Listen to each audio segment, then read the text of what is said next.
Wahai orang-orang NU, saya tanya kepada Baraya semua, apakah ini yang dibangga-banggakan itu? Apakah Nahdiyin itu memang benar-benar suka dengan hal yang seperti ini? Kira pada waktu itu, tidak ada yang berani sekeras orang-orang Nahdlatul Ulama terhadap pemerintahan Pak Harto.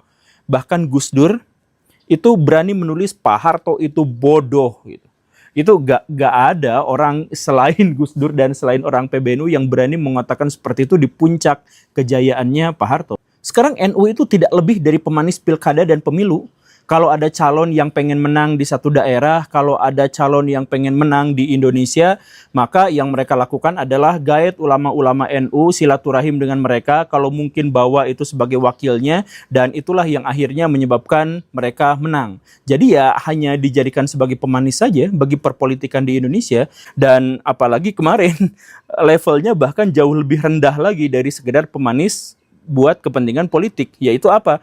Konsesi tambang. Dulu kan saya bikin video dan saya adalah salah satu orang paling awal di Indonesia yang mengatakan konsesi tambang diserahkan kepada ormas keagamaan itu tujuannya adalah agar ormas-ormas itu bisa menjadi bumper bagi kepentingan-kepentingan pemerintahan yang sebenarnya tidak sejalan dengan kepentingan rakyat. Kenapa bisa seperti itu?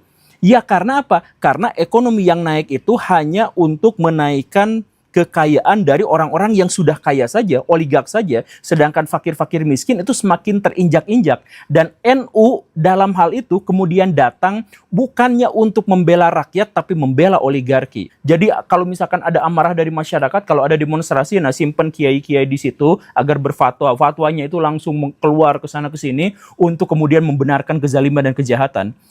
Jadi agama di Indonesia itu jadi bumper, jadi tameng untuk kejahatan, untuk kezaliman. Daripada ngurus tambang, itu yang bukan bidang NU, kenapa NU gak ngurus lagi urusan-urusan keagamaan dan kesosial masyarakatan? Ngurus sosial dan keagamaan aja, PBNU sekarang tuh, saya mohon maaf ya, mandul.